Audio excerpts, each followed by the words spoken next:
Isang tahimik na cafe. Magkatapat na nakaupo sina Carl at Rosette. Si Rosette ay isang matapang at palaban na babae, habang si Carl naman ay seryoso at may paninindigan.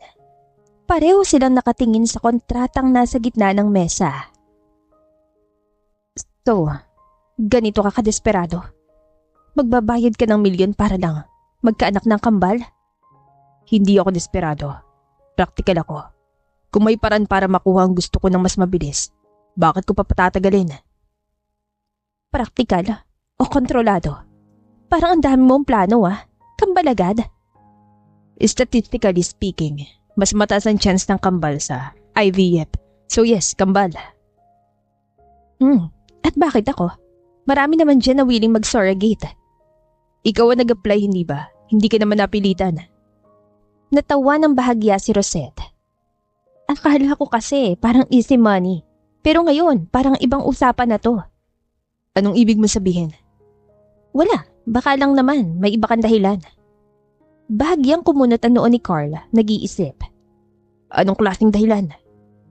Baka naman, gusto mo rin ako. Saglit na natigilan si Carl. Nagtama ang kanilang mga mata, walang kumikibo. At makalipas ang ilang segundong katahimikan, nagsalita si Carl. At kung sabihin kong, oo. Naputol ang ngiti sa labi ni Rosette at biglang tumahimik ang paligid. Tila naglaho ang ingay ng cafe. Siya naman ang natigilan ngayon. Naku Carl, business transaction lang to, walang personalan. Minsan, ang business nagiging personal. Nagkatitigan sila muli, ngunit ngayon ay may ibang klaseng tensyon sa pagitan nila. Ang dating tahimik na usapan ay tila nagkaroon ng hindi inaasahang damdamin. Sigurado ka ba sa gusto mong mangyari? Simula pa lang, sigurado na ako. Natapos ang eksena sa isang malalim na paghinga ni Rosette, habang si Carl ay nananatiling matatag, nakatingin sa kanya. Wala mang salita, alam nilang nagbago na ang laro. Sa opisina ni Carl ay abala siya sa harap ng kanyang desk, seryoso habang nagtatype sa laptop. Biglang bumukas ang pinto at pumasok si Miguel, ang matalik niyang kaibigan. May dala itong 2 cup ng kape at may malaking ngiti sa mukha. Hindi ka na talaga natututo bro no? Kahit kailan trabaho muna bago lahat. Kaya nga may kape diba para sa mga tulad ko na masipag. O baka naman para sa mga tulad mo na tumitibok ang puso. Tumigil siya sa pagtatype, saka tumingin kay Miguel, nagtataka. Ano na namang kalokohan yan? Naglabas ng phone si Miguel at nag-scroll, may ipinakita kay Carl. Ito alam mo bang trending ang post ni Rosette? Kunot noong tinignan ni Carl ang screen, may litrato si Rosette sa cafe na mag-isa. Hawak ang tasa ng kape, may caption. Sometimes, the best business deals are the ones you didn't expect. Anong connection yun sa sinasabi mo? Come on, Carl. Alam kong ikaw ang kamiting niya kahapon. Hindi ba't si Rosette ang napili mong surrogate? It's business. Wala nang iba. Napatawa ng malakas si Miguel at halos mapatapon ng kape. Business? Sino niloloko mo? Kita ko yung ngiti mo na sinabi niyang, baka gusto mo rin ako. Nagulat si Carl dahil hindi niya inaasahang alam ni Miguel ang nangyari kahapon sa cafe. Paano mo? Bro, kilala kita mula pa nung college. Kung paano ka tumingin kay Rosette kahapon, ibang klase. Hindi yan tingin ng isang business partner. Hindi ko rin maintindihan, Miguel. Dapat business lang. Pero hindi ko alam kung bakit parang gusto kong makilala pa siya. Hindi lang dahil sa kontrata. Aba, akala ko ba practical ka? Ngayon, romantic ka na? Hindi ko pa nga alam kung ano gagawin ko eh. Madali lang yan. Hindi ka naman robot, Carl. If you feel something, you go for it. Malay mo, yung business deal mo palang magiging susi sa love life mo. Tumahimik si Carl. Nag-iisip ng malalim. Si Miguel naman ay napangiti. Alam niyang sa unang pagkakataon, nagkaroon ng bitakang pader na matagal nang itinayo ni Carl sa paligid ng puso niya. Isang maaliwalas na umaga sa harap ng isang modernong fertility clinic. Nakatayo si Rosette sa labas. Suot ang simpleng white blouse at jeans, habang hawak ang cellphone. Napatingin siya sa oras. Medyo aligaga nang biglang huminto ang isang itim na SUV sa harap niya. Bumaba si Carl, nakasuot ang dark blue polo, Mukhang business ready gaya ng dati. Hindi ka ba nainip? Surprisingly, hindi. Akala ko nga hindi ka na darating eh. Bakit naman? Ewan ko, baka nagbago ka ng isip. Hindi ako basta-basta nagbabago ng isip. Natigilan si Rosette. Parang may nabasa siya sa mga mata ni Carl at para mabasag ang tensyon, lumakad na siya papasok sa klinik. Halika na, baka abutin pa tayo ng lunch dito. Sige, ikaw ang bahala. Pagkapasok sa loob, malamig ang aircon at maayos ang reception. Bumati ang nurse sa kanila at inasikaso ang registration. Habang naghihintay, naupo muna sila sa waiting area. Tahimik muna. Kapwa nag-a-adjust sa presensya ng isa't isa. Hindi pa rin ako makapaniwala na gagawin ko to. Pinilit ba kita? Hindi. Pero iba pala pag nandito ka na. Parang totoo na talaga. Totoo naman talaga. Nagkatinginan silang dalawa. Kapwa nagbabasa ng emosyon sa mga mata ng isa't isa. Tahimik lang si Rosette at tumingin sa ibang direksyon tila nahiya. So, paano kung kambal talaga? Ready ka bang maging daddy ng dalawa? Hindi ka ba ready maging mommy ng dalawa? Napatawa si Rosette, genuine at walang pilit. Napatingin si Carl sa kanya, parang nagulat sa tuwa ng tawa nito. Hindi niya napigilan ng sarili, ngumiti rin siya. Nang makita yun ni Rosette, natigilan siya. Ngumingiti ka rin pala. Akala ko programmed ka lang ng magtrabaho. Minsan may exception. Natigilan ulit si Rosette. Pero bago pa niya nasagot si Carl, tinawag na sila ng nurse para pumasok sa consultation room. Nagkatinginan silang dalawa. Pareho naglakad na magkasabay. Tahimik pero ramdamang hindi maipaliwanag na koneksyon. Pagpasok nila sa loob ay bumungad agad sa kanila ay isang malaking table kung saan nakaupo ang doktor, si Doktora Santos. Agad itong tumayo at nakipagkamay sa kanilang dalawa. Good morning. You must be Mr. Carl Evangelista and Miss Rosette Austria. Yes, nice to meet you po, Doktora. Hello po, Doc. Okay, so based on your initial test and assessment, everything looks good. Ngayon, pag-uusapan natin ang proseso ng IVF at kung ano mga steps moving forward. So, ito na talaga? Ito na talaga. Napangiti ng kaunti si Doktora Santos. Napansin ang subtle na tensyon sa pagitan ng dalawa. At habang pinapaliwanag ni Doktora Santos sa mga gagawin ay pabirong nagtanong si Rosette.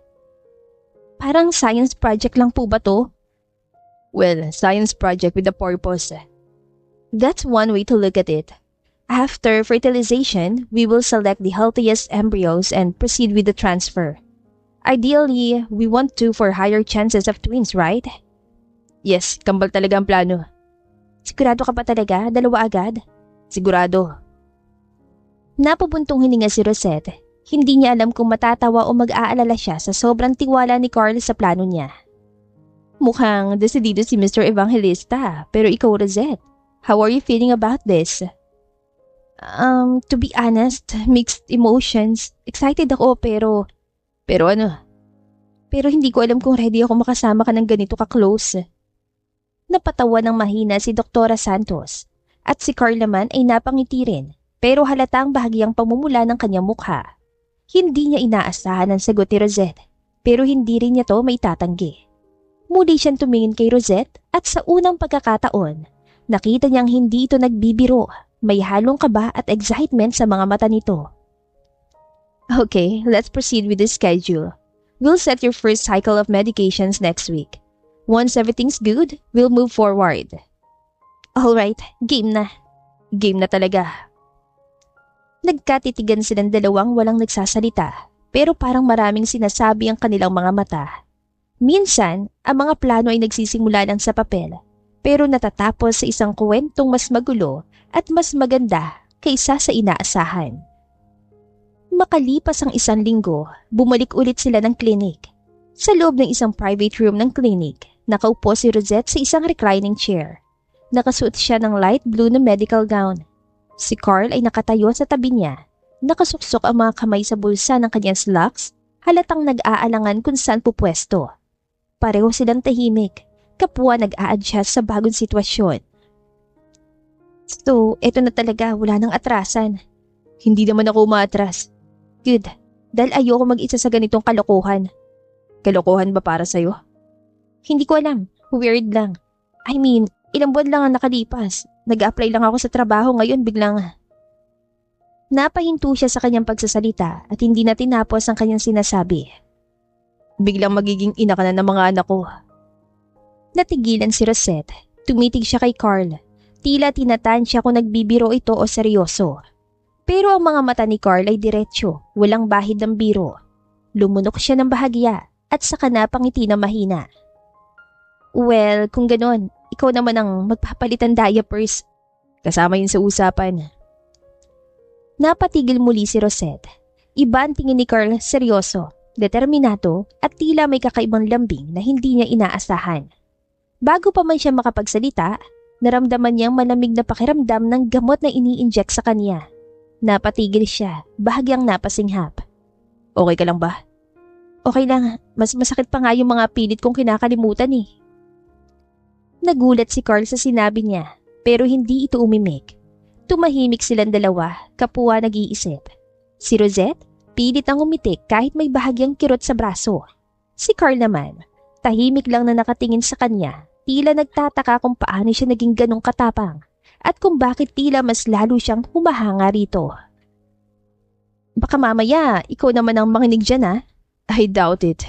We'll see. Nagkatitigan silang dalawa, matagal, wala nagsasalita. Para bang sa simpleng moment na yon, nagkaroon ng kakaibang koneksyon. Isang simula na hindi nila inaasahan, pero pareho nilang nararamdaman. Isang linggo na kalipas at naging successful surrogacy. At binabuti ni Carl na sa bahay niya muna magstay si Rosette habang dinadala niya ang kanyang mga anak. Akala ko ba atras ka? Sino ba nagsabing aatras ako? Nag-a-adjust lang. Ang laki pala ng bahay mo, parang museum. Masasanay ka rin. Halika na, ipapakita ko sa iyo magiging kwarto mo. Nagpalinga-linga si Rosette halatang na-impress sa mga nakikita niya sa loob ng mansyon ni Carl. Wow! Hindi ko akalain ganito kalaki ang bahay mo. Baka maligaw ako sa CR nito, Diyos ko. Sasabihin ko naman sa iyo kung saan. Hindi ka mawawala sa loob ng bahay ko. Natigilan si Rosette sa sinabi ni Carl pero hindi niya pinansin at nagpatuloy lang sa paglakad. Umakyat sila sa second floor at huminto sa harap ng isang pinto. Ito ang kwarto mo. Malapit lang sa akin. Para kung may kailangan ka, mabilis akong makakarating. Pumasok sa loob si Rosette. Napanganga ng makita ang loob ng kwarto. Maluwag. May sariling sala, malaking bintana na overlooking ang garden at may sariling banyo. Sigurado ka bang hindi ako napunta sa master's bedroom? Kung gusto mo, pwedeng sa master's bedroom ka magstay. Napahagikik si Rosette. Umiling at umupo sa malambot na kama. Naku, baka madibago ka. Tsaka baka magulat ako. Balay mo, magustuhan mo. Nagkatitigan silang dalawa. Tila may bahid ng biro pero may halong tensyon sa kanilang mga mata. Binasag ni Rosette ang katahimikan. Nagbiro upang maalis ang awkward sa pagitan nila. Nag-inat siya ng kamay at humiga sa kama at ngumiti ng malaki. Natawa ng bahagya si Rosette kahit medyo natetense. Nakita ni Lola Fe ang tiya ni Rosette na bahagya nakaumbok at napatingin siya dito na matagal. Iya, baka naman hindi lang basta kaibigan. Namula ang pisngi ni Rosette sa tanong ng matanda. Bago pa siya makapagsalita, biglang nagring ang phone ni Rosette at si Carl ang tumatawag. Napatingin siya kay Lola Fe na ngayon ay nakangiti ng matamis. Tila nag-aabang ng paliwanag. Sinigot ni Rosette ang tawag at iniwas ang tingin sa matanda. Hello, Carl. May bisita ka naghihintay dito sa bahay. Sa kabilang linya, natigilan si Carl. Bisita? Sino? Napatingin muli si Rosette kay Lola Fe na ngayon ay nakasandal na sa sofa at tila aliw na aliw sa pinapanood. Basta matanda na may pagka-strikta, nandito siya. Natigilan si Carl at sa tono ng boses niya ay ramdam ang pagkabigla. Matanda? Ngayon? Oh no, okay, pauwi na ako.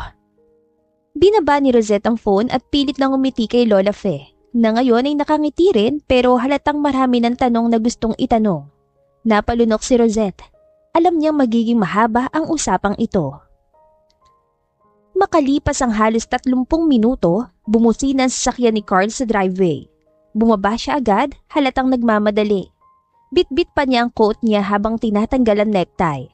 Binuksan niya ang pinto at bumungad agad sa kanya ang tahanawing hindi niya inasahan. Si Lola Fe. Nakaupo sa sofa, tahimik pero nakangiti. Habang si Rosette naman ay nasa kabilang upuan. Hawak ang isang baso ng tubig, pilit pa rin ang ngiti. Lola, surprise nga. Apo, ang laki ng surprise ko, oo. Pero ikaw yata ang mas na surprise. Lumapit si Carl at hinalikan sa pisngi ang kanyang lola. Sorry la, wala kang pasabi. Sana sinundo kita. Wala akong sinabi kasi nga sorpresa. Sabay turo kay Rosette habang nakataas ang kilay. Pero siya yata ang mas malaking sorpresa dito. Napakamot ang batok si Carl at bahagyang napatingin kay Rosette na ngayon ay umiwas ng tingin. Parang gusto nang matunaw sa hiya. Lola, si Rosette nga pala. Oo, nakilala ko na siya kanina. Mabait, magalang, maganda.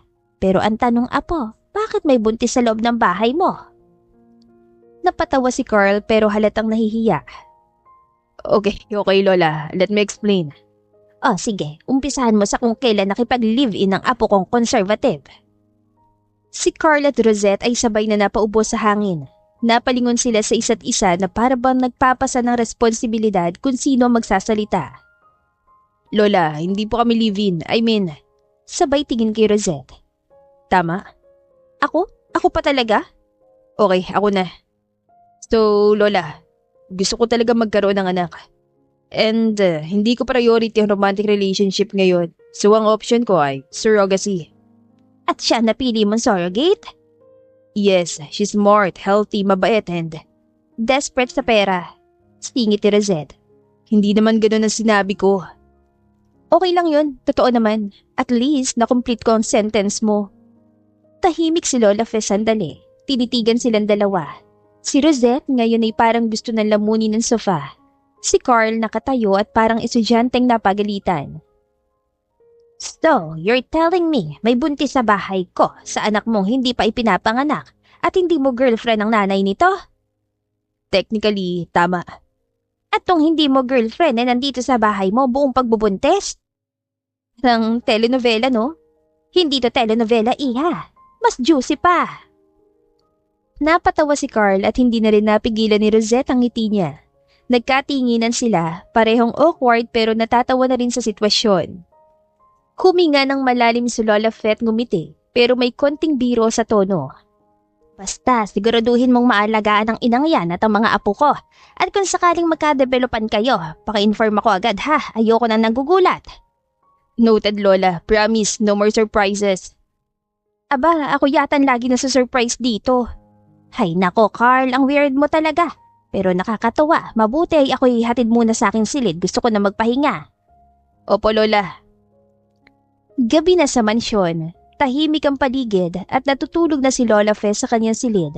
Sa garden balcony sa ikalawang palapag, naroon sina Carl at Rosette nakaupo sa isang maliit na coffee table set.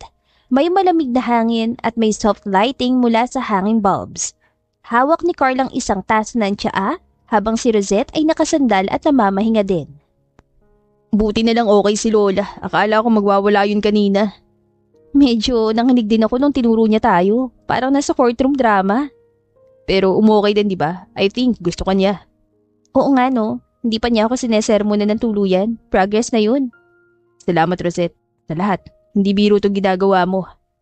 Oo nga, hindi biro. Pero ikaw, seryoso ka rin kaya okay lang. Sandaling natahimik ang dalawa. Parang parehong nagbabasa ng iniisip ng isa't isa. Sa likod ng mga biro, may hindi may paliwanag na lambing sa pagitan nila. Carl? Kapag pinanganak ko na yung kambal. Napahinto siya sandali at tila nag-iisip ng tama o maingat na tanong. Ano na tayo? Natigilan si Carl, hindi agad nakasagot. Pero titingin sana siya kay Rosette nang biglang. Aray! Nataranta agad at lumapit kay Rosette. Rosette, ano nangyayari? Napapikit si Rosette at mas mariing hinawakan ang tiyan niya. Masakit, Carl. Parang ang sakit sobra. Okay, teka lang. Kumalma ka, okay? Dadalhin kita sa ospital. Hindi to normal, Carl. Masyado siyang masakit. Kaya nga, tara na, ngayon na.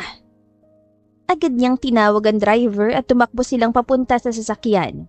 Buong biyahe ay hawak ni Carl ang kamay ni Rosette habang pinipilit niyang manatiling kalmado kahit halatang kabado siya. Konti na lang, Rosette. Sandali na lang. Nandiyan na tayo. Kapag nalaman kong hindi pa ice cream tong nilalaban ko, magagalit talaga ako.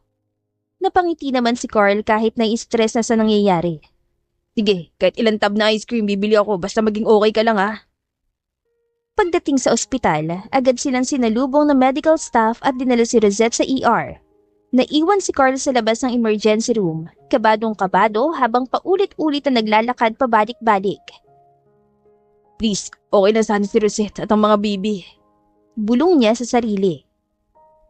Tumingin siya sa pinto at nakahawak sa kanyang dibdib. Sa dami ng mga planong binuo niya, ngayon lang siya nakaramdam ng totoong takot. Hindi lang para sa magiging anak niya, kundi para kay Rosette na sa ayaw at sa gusto niya ay unti-unting naging higit pa sa isang surrogate. Ilang saglit pa ay lumabas na ang doktor ni Rosette, si Doktora Santos. Dok, kumusta siya? Kumusta si Rosette, yung mga baby? Stable na sila. Nagkaroon lang ng matinding uterine contractions, hindi pa labor pero premature signs. High risk na talaga ang pregnancy niya, so kailangan nating bantayan na mabuti. Pwede ko na ba siya makita? Isa lang munang allowed sa loob pero oo, dinala na siya sa private room. Kailangan niya ng full bed rest from now on. Salamat po, Dok. Tahimik ang silid habang nakahiga si Rosette's hospital bed, nakasuot ng patient gown. Maputla pero gising.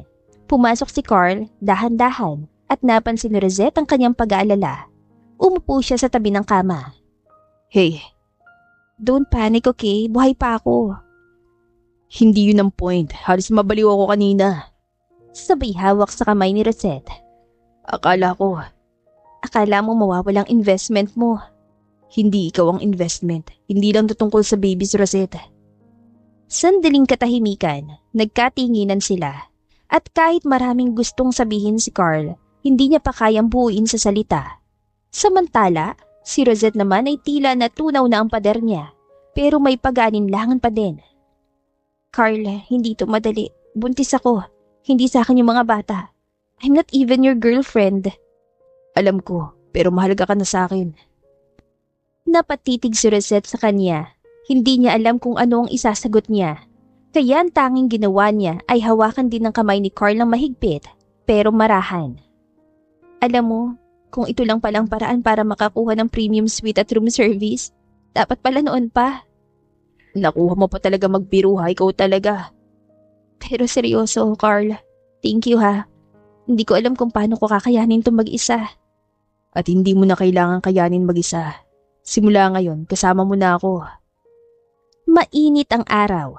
Isang araw pa lang simula nang dumating si Lola Fe, pero parang isang buwan ang lumipas sa dami na nangyayari.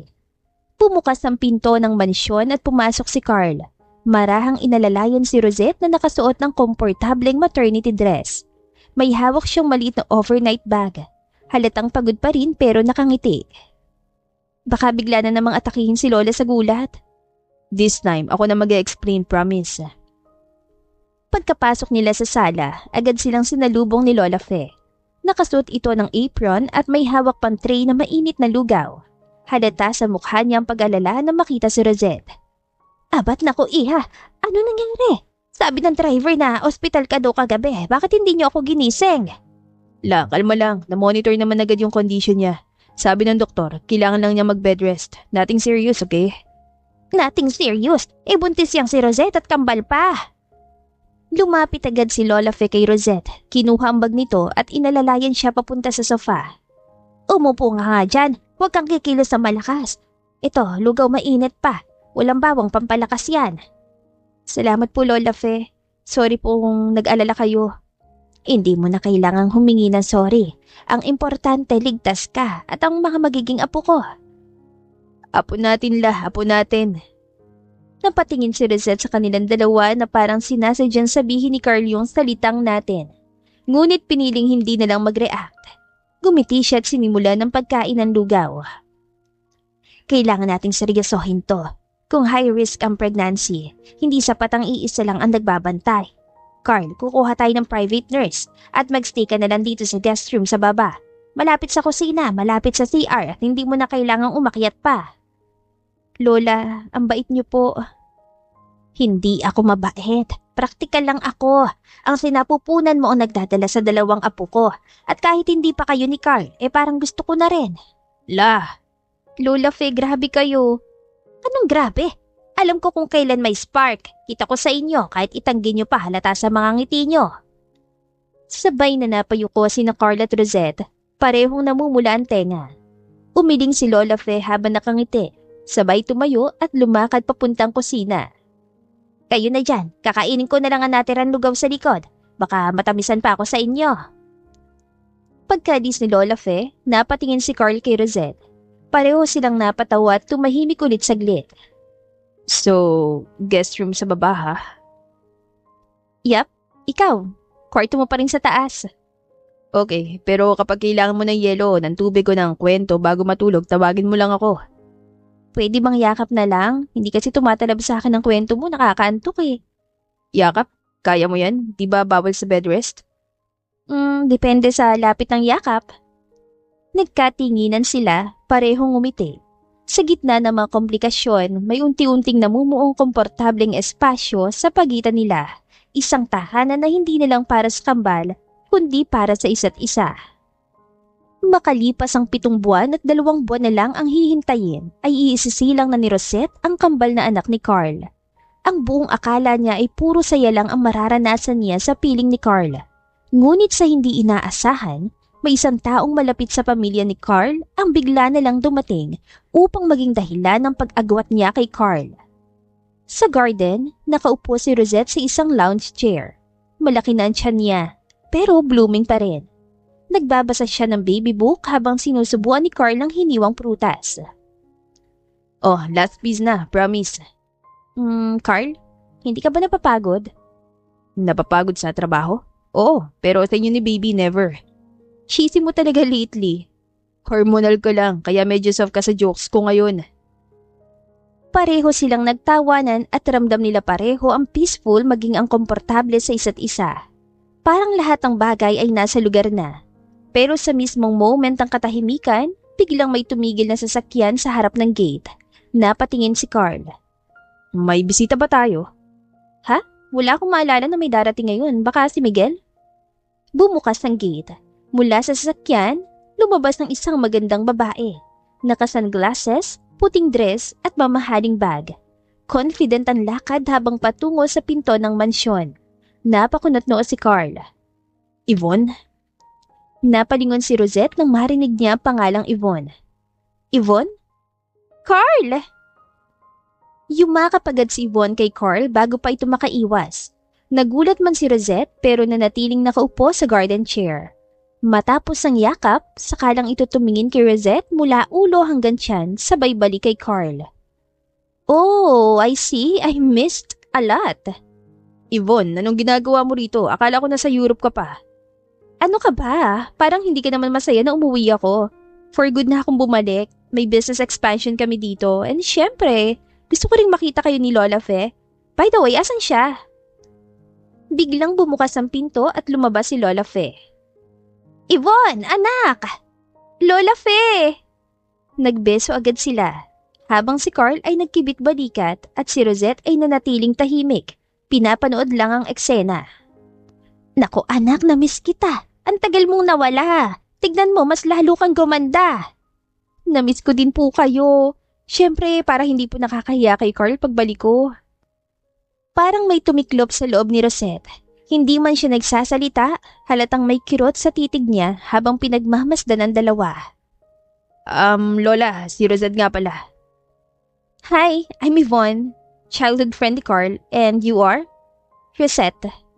Walang dagdag, walang paliwanag. Pareho silang nakatitig sa isa't isa. Tahimik lang pero parang naghahamunan ng mga mata. So, magkakaanak na kayo? Surrogate ako. Oh, I see. Isang saglit ng tensyon, walang nakikibuan. Si Lola Fe tila nagtataka kung bakit parang may nagbabanggaan sa hangin. Teka, may almusal pa ako sa kusina. Yvonne, sumabay ka na. Carl, iwan mo na muna si Rosette dyan. Asikasuhin mo muna tong si Yvonne. Great idea, Lola. Catch up tayo. Habang papasok sina Lola Fet Yvonne, naiwan si Rosette sa garden. Makalipas lang ang ilang minuto ay agad din siyang binalikan ni Carl. Pagbalik ni Carl sa tabi niya, naramdaman niya na may mabigat na tanong sa hangin. So, that's Yvonne? Yeah, matagal na namin kakilala. Para na rin namin siyang pamilya. Halata naman. Rosette. Ano ka ba? Okay lang. Ngumiti siya pero hindi abot mata. Ramdam ni Carl na may konting distansyang biglang namagitan. Parang yung komportabling mundo nila ay biglang nagkaroon ng bitak. Samantala, sa loob ng opisina ni Carl, nakaupo siya sa swivel chair, nakatitig lang sa monitor pero hindi gumagalaw ang mouse. Halatang malayo ang iniisip nang biglang pumasok si Miguel, bit-bit ang 2 tasa ng kape. Paglapit sa desk ni Carl, inilapag niya ang isa sa mesa. Hoy, Earth to Carl, nandito ka ba o nasa Mars? Ha? Ayan, nagpakita rin ng kaluluwa. Anong problema? Wala. Wow, classic. Wala na may kasamang kunot no. Malalim na buntong hininga at sunod-sunod na email draft na hindi masend-send. Nagbabalik lang kasi si Yvonne. The prodigal ka ba bata? Matagal ko na siyang kakilala, Miguel. She's family. Kaya lang, simula nung dumating siya, parang nabaliktad ang mundo ni Rosette. Aaminin mo man o hindi, halata kay Yvonne na gusto ka pa rin. Alam ko at yun ang problema. Pero si Rosette, she's different bro. She was supposed to be just part of a plan. Pero ngayon parang hindi ko na ma-imagine ang buhay ko nang wala siya. Di aminin mo. Paano kung mali ang timing? May mga hindi pa kami naaayos. Hindi ko pa nga nasasabi kung anong nararamdaman ko talaga. Carl, babae si Rosette, hindi siya robot. Nararamdaman niya kung may nagbabago. At kung patuloy mong pinapakita na may puwang pasibon sa buhay mo, baka isipin niyang wala ng space para sa kanya. Ayoko siyang saktan. Di gumalaw ka. Dahil habang nagdadalawang isip ka dyan, baka may isa pang taong handang punuin yung espasyo na binabaliwala mo. Tahimik lang si Carl at seryoso ang mukha. Halatang tinamaan sa sinabi ng kaibigan. Kailangan ko na sigurong kumilos. At siguraduhin mong hindi pa huli ang lahat bro, dahil hindi araw-araw may babaeng tatanggap sa'yo ng buong buo. Kinagabihan sa mansyon. Tahimik ang buong bahay. Pagkagaling sa kwarto, dahan-dahang naglalakad si Rosette papunta sa kusina, hawak ang maliit na baso ng gatas. Malamig ang sahig, malamig din ang pakiramdam niya kahit disente ang temperatura. Nang marating niya ang kusina, narinig niya ang mahihinang tawa galing sa veranda. Lumapit siya at medyo nagtataka. Dumungaw siya sa salamin at doon niya nakita sina Carl at si Yvonne magkatabi sa upuan, may hawak na baso ng wine, parehong tumatawa habang nagkukwentuhan. Malapit at tila komportable sa isa't isa, natural lang. Nangyayari na ang kinatatakutan niya at hindi niya alam kung may karapatan siyang magsumbat. Hindi siya gumalaw, hindi rin siya lumapit. Nakatayo lang siya sa anino ng pinto. Pinagmamasdan lang ang dalawa. Sa isang bahagi ng utak niya, gusto niyang pumasok at kumaway at magpanggap na okay siya. Pero hindi siya gumalaw. Hindi mo siya boyfriend, hindi mo siya asawa, hindi ka entitled magdamdam. Isa ka lang surrogate, yun lang. Mahinang bulong niya sa sarili. Pero kahit anong pilit niya, mas mabigat ang dibdib niya kaysa sa kanyang tiyan. Hindi niya maiwasang masaktan. Hindi rin siya galit pero parang may tinik sa puso niya. Mula sa veranda, patuloy na nagkukwentuhan ang dalawa at hindi alintana na may palihim na may nakikinig sa usapan nila. Namiss ko to, yung ganito lang, tayo lang. Matagal na rin kasi tayong hindi nagkita, Von. Naalala mo nung sinabi mo sa akin dati, kapag nagkaanak ka gusto mong ako ninang? Oo nga pala no. Pwede pa ba akong humabol? Tumigil si Rosette sa pakikinig at mabilis na bumalik sa hallway, bit-bit ang baso ng gatas. At dahan-dahan lang niya sinara ang pinto niya pero ang ingay ng iniisip niya ay hindi matakasan. Nakahiga na siya pero gising pa rin at hindi magawang makatulog.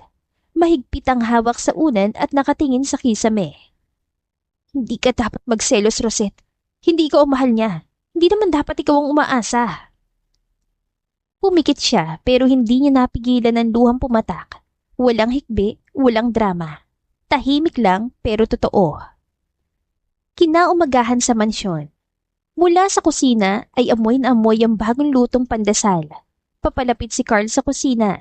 May bitbit na tray na may breakfast sana para kay Rosette. Pero pagdating niya sa dining area, nandun na si Rosette nakaupo. Tahimik at kumakain na mag-isa. Uy, breakfast in bed sana to naunahan mo ko. Nagutom na ako eh. Maikling sagot lang nang hindi man lang siya tumitingin kay Carl. Abala sa pagnguya pero wala sa tonong kilos at may distansya sa bawat salita. Okay ka lang ba? Okay lang. Sigurado ka? Carl, buntis lang ako, hindi baliw. Kaya kong alagaan ang sarili ko. Napatras si Carl sa tono dahil bigla itong naging seryoso. Rosette, may problema ba? Wala nga. Kung tungkol to kay Yvonne, hindi mo kailangang magpaliwanag. Tumigil siya sa pagkain at tumingin kay Carl ng diretsyo. Wala naman tayong relasyon, di ba? Tahimik lang si Carl at kahit alam niyang totoo ang sinabi ni Rosette, masakit pa rin itong marinig. Ginagawa ko lang ang trabaho ko. Tatapusin ko to hanggang dulo. Wala akong balak sumobra sa papel ko. Rosette, ano bang pinagsasasabi mo? May problema ba? Wala nga. Kailangan ko lang sigurong magising at alalahanin kung anong pinasok ko. Baka kasi nakakalimot na ako. Tumayo siya at dahan-dahang binuhat ang pinggan niya tumalikod. Naiwan si Carl sa dining table. Bitbit ang tray na hindi na niya naibigay. Hindi niya alam kung paano aayusin ang pagitan nilang unti-unting lumalawak at nagkakaroon ng lamat. Nasa labas si Rosette habang may hawak na libro at malayo ang tingin. Lumapit si Carl, dalang kumot at unan. Mukhang mahangin ngayon, baka lamigin ka. Hindi tumingin si Rosette at nagpasalamat lang. Ipinatong ni Carl ang kumot sa balikat niya pero hindi siya umalis agad. Gusto niya magsalita pero nauunahan siya ng katahimikan ni Rosette. Hindi ko alam kung anong problema pero sana wag mo naman akong itulak palayo. Dahan-dahang tumingin si Rosette sa kanya pero halata pa rin ang distansya sa mga mata niya. Hindi kita tinutulak. Gusto ko lang talaga mapag-isa. Pasensya na. Pagkasabi ni Rosette ng mga salitang yon, ay agad ding tumalikod si Carl at umalis. Napabuntong hininga na lang si Rosette habang pinagmamasdan ang paglayo ni Carl sa kanya at pilit at tinatago ang nararamdaman. Araw ng check-up ngayon ni Rosette at ngayon na rin malalaman ang gender ng kambal na nasa kanyang tiyan at hinihiling niya na sana masamahan at makita ito ni Carl.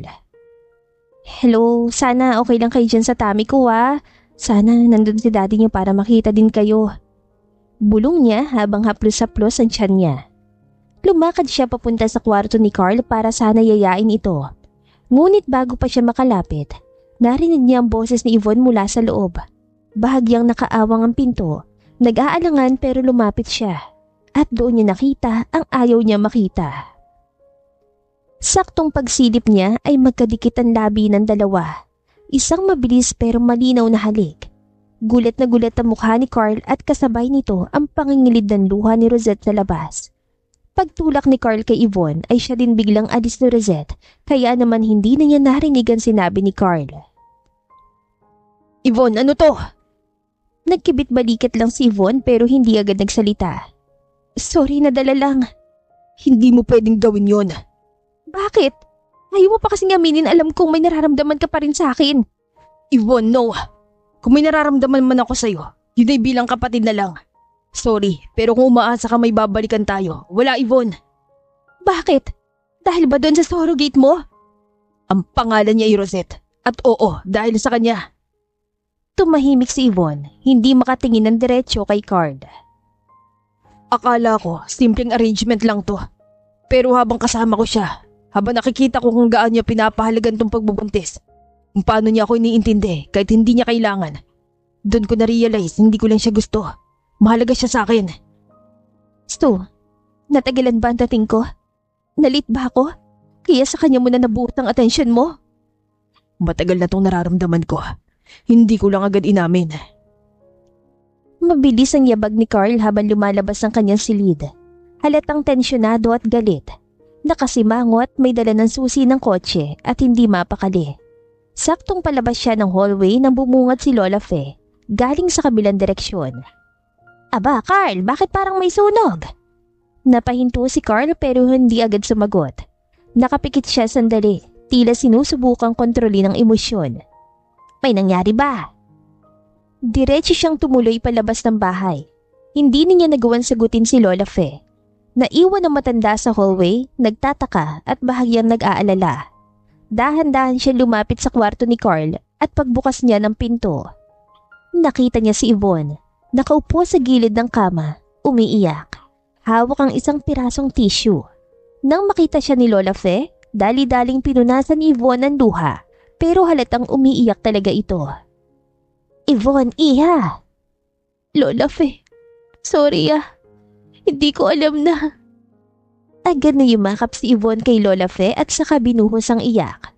Shh, tahan na. Ano bang ginawa mo, apo? Sinubukan ko lang. Akala ko kasi baka pwede pa. At anong sinabi sa'yo ni Carl? Na mahal na niya yung babae. Yung si Rosette.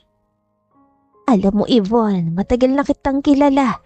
Pero kahit gaano ka pa ka-importante sa amin, hindi mo pwedeng pilitin ang pusong hindi na para sa'yo. Alam ko po. At kung mahal mo talaga si Carl, hayaan mo siyang piliin kung sino magpapasaya sa kanya, hindi kung sino ang pinakamatagal niyang kilala. Nanatiling tahimik si Yvonne.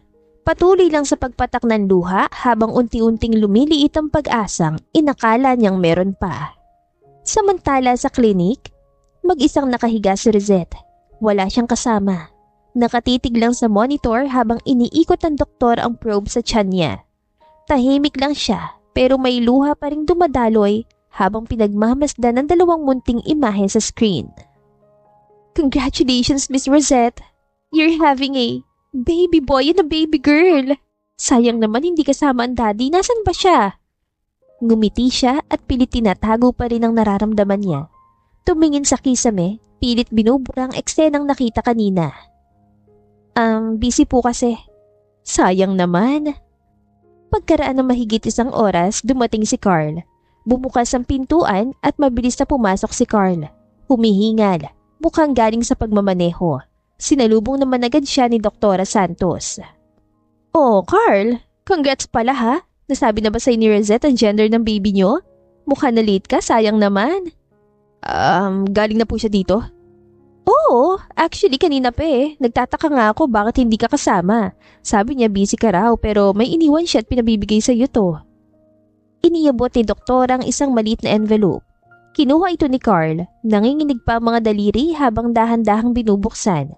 Sa loob ay may isang sonogram photo at isang sticky note na may maikling sulat. Isang baby boy at isang baby girl. Congrats, Daddy. Rosette. Sandaling natulala si Carl. Tinitigan niya ang sonogram. Hawak ito na parang pinaka-importanting kayamanan sa mundo. At sa isang iglap, napuno ang mga mata niya ng luha. A boy and a girl. Bulong niya habang umiiyak. Napaupo siya sa bench. Hindi niya naitago ang emosyon niya, tuwa, takot at pangungulila kay Rosette. Mahigpit niyang hinawakan ang larawan. Pagkagaling sa klinik ay agad na bumalik si Carl sa mansyon. Nagbabaka sakaling doon pa rin niya makikita si Rosette. Bukas ang ilaw sa hallway. Mabilis ang hakbang ni Carl habang binubuksan ang pinto ng kwarto ni Rosette. Walang tao. Malinis ang kama, maayos ang unan, at walang anumang gamit na nagpapakitang nandun pa siya. Rosette, saan kita hahanapin? Bulong niya sa sarili. Ilang sandali pa, narinig niyang bumukas ang pinto sa ibaba. Mabilis siyang lumabas ng kwarto at tumakbo pababa ng hagdan. Pagdating niya sa may sala, doon niya nakita si Rosette. Si Rosette, papasok ng bahay. May hawak siyang 2 paper bags na may mga baby onesies, feeding bottles, at maliliit na unan. Napatigil siya na makita si Carl na paparating at bago pa siya makapagsalita, bigla na lang siya niyakap nito na mahigpit. Thanks God. Akala ko umalis ka na. Hindi siya binibitawan ni Carl. Mahigpit ang yakap ni Carl. Parang ayaw niya siyang pakawalan pa. Napakapit na rin si Rosette sa likod niya. Bagamat gulat at medyo nanlalamig pa sa emosyon. Namili lang ako ng mga gamit ng kambal. Bakit hindi mo ako hinintay? Huwag ka na ulit aalis nang walang paalam Huwag ka na ulit mawawala ng ganong katagal. Hindi ko kaya. Dahan-dahan silang bumitaw sa yakapan. Pero hindi pa rin magkalayo. Tinignan ni Carl ang mukha ni Rosette, halatang puyat at pagod. Pero pilit lumalaban. Nakita ko na sila, yung ultrasound. Ang baby boy at baby girl natin. Pasensya ka na kung pinag-alala kita. Sinubukan naman kitang ayain pero kasi naisip kong wag na lang munang gawin. Mukhang busy ka kasi kanina. Napaisip si Carl at agad na pumasok sa isip niya ang pangyayari kanina sa loob ng silid niya. Kung ano man ang nakita mo kanina, wala yun. Kahit ako nagulat sa ginawa niya, pero maniwala ka, Rosette. Ikaw ang pinili ko at sinabi ko sa kanya ang totoong nararamdaman ko para sa'yo. Ikaw lang. Ikaw lang mula pa noon. Hindi ko lang agad inamin. Tahimik lang sila pareho pero nag-aalangan. Ngunit sa katahimikan ay may malinaw na tibok parehong puso nilang unti-unting bumibitaw sa takot. Hayaan mong alagaan kita, hindi lang bilang ina ng anak ko, kundi bilang babaeng mahal ko. Sigurado ka ba? Baka kasi awa lang yan o dahil sa kambal. Umiling-iling si Carl habang hawak ang mga kamay niya. Hindi awa, hindi rin dahil lang sa kanila. Dahil sa'yo, dahil ikaw si Rosette. Napaluha si Rosette at dito na rin siya tuluyang napangiti habang umiiyak. At nang maglapat ng kanilang noo, isang tahimik na pangakong magsisimula muli. Makalipas ang 2 buwan, naisilang na ni Rosette ang kambal. Sunod-sunod na iyak ng sanggol ang kanilang naririnig mula sa loob ng ER. Tumigil sa hallway si Carl, pawisan, kabado pero nangingilid ang luha sa gilid ng mga mata niya. Katabi niya si Lola Fe. Nakaupo pero tayong-tayo ang likod, tila pinipigil ang sariling mapaluha sa emosyon. Apo, yun na sila. Naririnig mo? Oo la, ang mga anak ko. Napaupo si Carl sa tabi ni Lola Fe. Hawak-hawak ang ultrasound photo sa wallet niya na ilang linggo niyang hindi iniwan. Hindi pa rin makapaniwala. Grabe la, totoo na to. May anak na ako. Hindi ka lang may anak, Carl. May pamilya ka na. Dumating ang doktor at binati si Carl at pinaalam na ligtas sa mag-iina. Pag-alis ng doktor, napatingin si Carl kay Lola Fe. Napatayo na rin na matanda at tinapik siya sa balikat. Anak, handa ka na ba? Hindi lang bilang ama, kundi bilang asawa. Napangiti si Carl. Buo ang loob at hindi na siya nagdadalawang isip. Matagal na ako handala. Ngayon ko lang naamin. Muli silang naupo pero mas magaan ang paghinga ni Carl. Habang patuloy ang iyakan ng mga sanggol sa loob ng ER, mas lalo lamang napuno ng pagmamahal ang puso niya. Ilang sandali pa ay pinayagan ni silang masilip at puntahan ng mag-iina. Dahan-dahang bumukas ang pinto. Sumilip si Carl at may dalang bulaklak at 2 stuffed toys, isang asul at isang pink.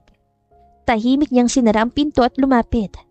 Pagkakita niya kay Rosette at sa kambal, tila napahinto ang mundo niya. Ang ganda mo. Napadilat si Rosette. Bahagyang nagulat ngunit agad lumambot ang ekspresyon na makita si Carl. Carl. Pasensya ka na, hindi ako nakasama sa loob. Pero narinig ko sila, yung iyak nila. Para ako mababalo sa saya. Umupo si Carl sa gilid ng kama. Tahimik na pinagmamasdan ng kambal. May luha sa mata niya habang hawak ang kamay ni Rosette. Ang galing mo, Rosette, ang tapang mo. Salamat sa regalo mong hindi ko kailanman matutumbasan. Regalo mo rin sila, Carl.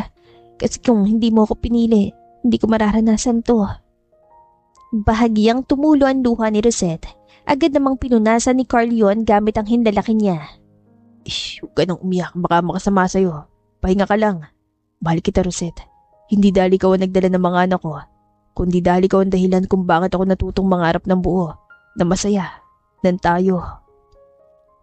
Tahimik lang sila habang hawak nila ang kamay ng isa't isa, habang ang kambal ay tulog pa rin sa tabi ni Rosette. Pwede bang dito na tayo magsimula? Tayo, kasama sila, isang buong pamilya. Ngumiti si Rosette na may luha pa rin sa mata pero masaya. Dito tayo magsimula, Carl. Sa wakas. Hinawakan ni Carl ang pisngi niya at maraang hinalikan sa noo. Sa wakas, buo ng kulang sa puso nilang dalawa. At sa pagitan nila, at 2 munting anghel na bunga ng isang pag-ibig na hindi inaasahan pero totoo. Makalipas ang 1 linggo sa ospital, ay agad din na nakauwi ang mag-iina. At sa kanilang pagdating sa bahay, ay hindi nila inaasahan na may inihandang sorpresa sina Yvonne para sa kanila. Bagong linis ang sala, may mga dekorasyong kulay pastel na nakasabit at welcome home Rosette and babies. At bon voyage Yvonne. May lobo, cake at simpleng handa sa mesa. Tahimik sa loob ng bahay, tila lahat ay naghihintay. Pagbukas ng pinto, unang pumasok si Carl, si Rosette na may kargang baby girl, habang si Lola Fe ang may hawak sa baby boy. Napahinto si Rosette sa may entrada ng sala, gulat at hindi makapaniwala sa nakita. Ano to? Mula sa kusina lumabas si Yvonne na may hawak na cake, spatula at nakangiti. Surprise! Welcome home, Rosette! At welcome sa mundo, little angels! Napatitig si Rosette kay Yvonne. Medyo awkward sa una pero mabilis ding napalitan ng bahagyang ngiti. Nilapitan siya ni Yvonne, nilapag ang spatula at maingat na niyakap siya ng magaan. Sorry kung naging makulit ako noon, pero gusto kong malaman mo na wala akong sama ng loob. Actually, gusto ko lang makita ka masaya. Thank you, Yvonne. Hindi ko inexpecto. Nagabala ka pa. Maraming salamat. Well, kinabukasan kasi flight ko na rin pabalik ng Europe. So sabi ko dapat bago ako umalis may closure tayong lahat. At cake. Dapat lagi may cake. Tumawa si Lola Fe at si Carl habang nilalapag ni Carl ang diaper bag at lumapit sa kanila. Salamat, Yvonne. Naway mahanap mo na rin ang lalaking magpapasaya sa'yo. Mag-iingat ka doon. Niyakap lang siya ni Yvonne at para hindi maiyak, itinuon niyang atensyon niya sa kambal. Grabe, may mini versions na kayo, parang copy-paste ah. O siya, bago pa man tuluyang mapuno ng luha ang party na to, let's eat. Masaya ang lahat habang tumutuloy sa mesa. Si Rosette, habang hawak pa rin ang baby girl, ay sumulyap kay Yvonne na abala sa paglalagay ng papel na plato. Tila may bagong pagtingin siya sa dating karibal. Si Carl naman, nakatingin lang kay Rosette na punong-puno ng pagmamahal ang tingin. Parang sinasabi ng mata niya, ito na yon, ito na tayo. Kinagabihan, maliwanag ang buwan at may malamlam na ilaw mula sa mga garden lamps. Sa isang sulok ng hardin, naroon sina Yvonne at Rosette, nakaupo sa bench. Sa loob ng bahay, rinig pang halakhakan ni na Lola Fe at Carl habang nilalaro ang kambal. Ang weird, no? Dati iniisip ko ako yung magiging asawa ni Carl. Ngayon, masaya akong ikaw yun. Hindi pa naman niya ako asawa. Pero ikaw ang mahal niya at hindi lang halata. Halatang halata. Sabay na nagtawa na ng dalawa. Alam mo, nung una nasaktan ako. Yung feeling na may nauna na kahit pa matagal na kayong wala sa eksena. Pero habang pinagmamasdan ko kayong dalawa, naisip ko, hindi ko na kailangang ipaglaban si Carl. Kasi hindi na siya sa akin. Salamat, Yvonne. Alam kong hindi madali itong lahat para sa'yo. Ang totoo, pinadali mo. Hindi ka naging mayabang, hindi ka rin lumaban. Minahal mo lang siya sa tahimik mong paraan. At sa totoo lang, ang swerte ni Carl. Nag-umpisa ng maluha si Rosette at pilit niyang pinipigilan. Akala ko kasi hanggang kontrata lang kami. Pero hindi ko rin napigilang mahalin siya. Kahit ang buong akala ko hindi pwede. Mahigpit na hinawakan ni Yvonne ang mga kamay ni Rosette. Alam mo, masaya akong siyang pinili mo at masaya akong ikaw din ang pinili niya. Saglit silang natahimik at umihip ang malakas na hangin at tila binurahan lahat ng tensyon sa pagitan nila. Sa wakas, dalawang babae na hindi na bilang karibal kundi bilang magkaibigan na. Basta, isang hiling ko lang alagaan mo si Carl at ang mga inaanak ko at dapat pagbalik ko dito kasal na kayo. Malay natin Pangako alagaan ko sila. Tumayo na si Yvonne at tagbiro. Okay na ako, pwede na akong umalis ng single sa Europe na may peace of mind. Tumayo na rin si Rosette at niyakap siya. Mahigpit at ramdaman to sa puso niyang pagtanggap kay Yvonne. Thank you, Yvonne. Hindi mo alam kung gaano kalaki ang naitulong mo sa akin. Pareho lang tayo, may naghilom din sa puso ko. Sa loob ng bahay, maririnig ang iyak ng isa sa mga baby. Ayun na, nagpaalam na sa akin ng baby boy o girl mo. Halika na, baka pati si Lola Fe magtampo kung hindi ka na magpaalam sa kanya. Magkasabay silang naglakad pabalik sa loob ng bahay, hindi bilang magkaribal, kundi bilang mga babaeng parehong naging bahagi ng paglalakbay ni Carl. At ngayon ay may sarili ng daang tatahakin. Pagkalipas ng isang linggo, nagpahanda si Carl ng isang magandang date para sa kanilang dalawa ni Rosette at walang kaalam-alam doon si Rosette. Sa loob ng bahay, si Carl ay pasimple pang nag-aayos ng kwelyo sa harap ng salamin. lumapit si Lola Fe, may bitbit na maliit na box. Sigurado ka na ba, Apo? Ngumingiti lang si Carl halatang kinakabahan. Sa dinami-rami ng bagay na hindi ako sigurado sa buhay, siya lang ang sigurado ko. Iniabot ni Lola Fe ang box na may laman na eleganting singsing. Tumangulang si Carl at huminga ng malalim. Lumabas si Rosette, suot ang simpleng bestida na ibinigay ni Carl sa kanya. Napahinto siya sa gitna ng papunta sa garden, gulat at giliw ang itsura habang pinagmamasdan ng setup. Anong meron? Birthday ko ba? Ngumiti si Carl, tumayo mula sa kanyang upuan at lumapit sa kanya. Hindi, pero gusto kong gawin tong gabi ng bagong simula. Hinawakan niya ang kamay ni Rosette at dahan-dahan niya itong hinila papunta sa gitna ng garden. Nung una kita nakilala, akala ko transaction lang, tulong lang.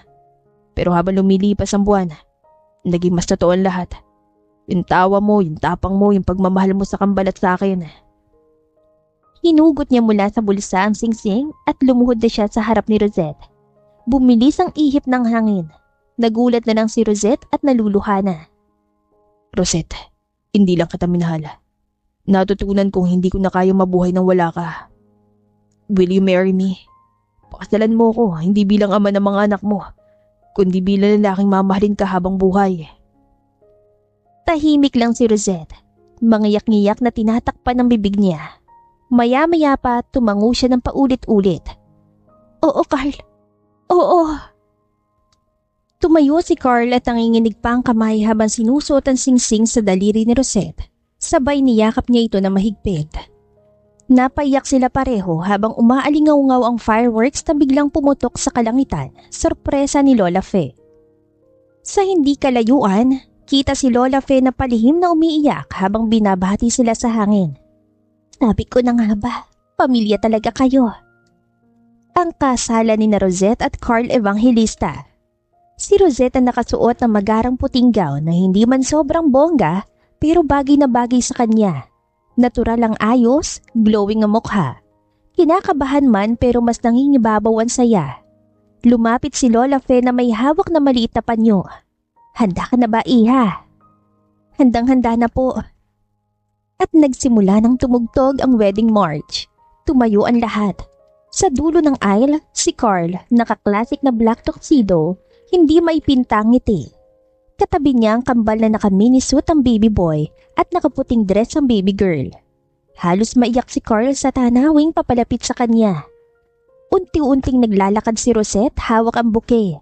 Sa bawat hakbang niya, bumabalik ang lahat ng pinagdaanan nila, ang kontrata, ang miscommunication, ang pagiging surrogate, ang selos, ang pagmamahal.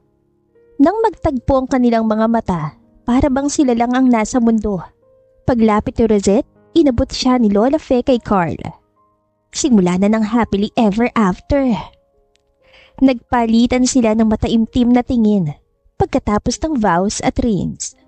Walang alinlangan, marahan pero buong damdamin. Hinalikan ni Carl si Rosette. At isang malakas na palakpakan, masayang sigawan. Ang kambal parang nakangiti habang sakay sa stroller nila. Si Lola Fe, todo iyak habang may hawak na tissue. Kinagabihan sa reception area. Maraming ilaw, tawanan at kasiyahan. Naglakad sina Carl at Rosette papunta sa dance floor habang kinakantahan sila ng acoustic band. Kambal ay nakatulog na sa stroller sa tabi. Sa gitna ng sayaw, yumuko si Carl at bumulong kay Rosette. Hindi ko alam kung paano ako naging karapat-dapat sa'yo. Pero sigurado kong hindi ko nahayaang mawala ka. Hindi mo na kailangang patunayan kahit ano, Carl. Kasi ang pagmamahal mo, sapat na. Dahan-dahan sila nagsayaw sa gitna ng gabi, habang ang buong paligid ay puno ng saya at liwanag. Simula na ng bagong yugto ng buhay nilang dalawa, bilang mag-asawa at bilang pamilya. Ilang taong makalipas, ang dating mansyon ngayon ay puno ng masayang ingay. Sa likod ng bahay, may playground, may batang babae at batang lalaki, 6 na taong gulang nang tumatakbo habang humahabol sa isa't isa.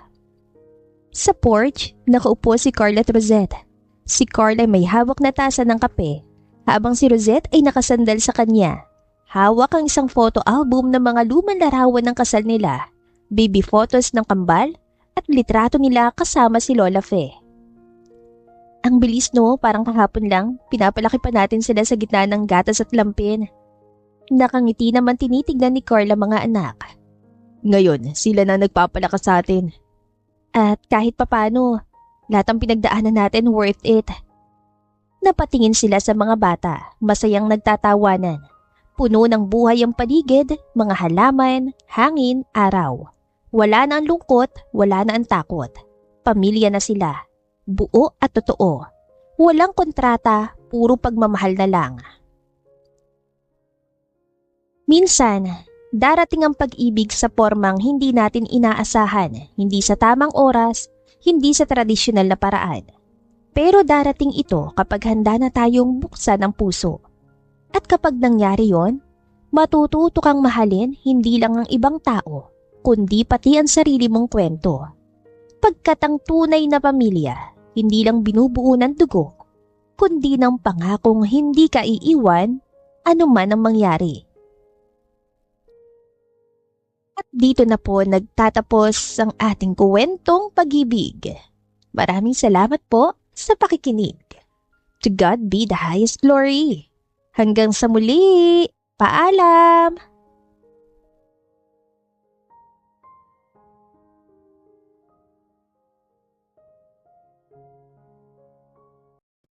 Isang tahimik na cafe. Magkatapat na nakaupo sina Carl at Rosette.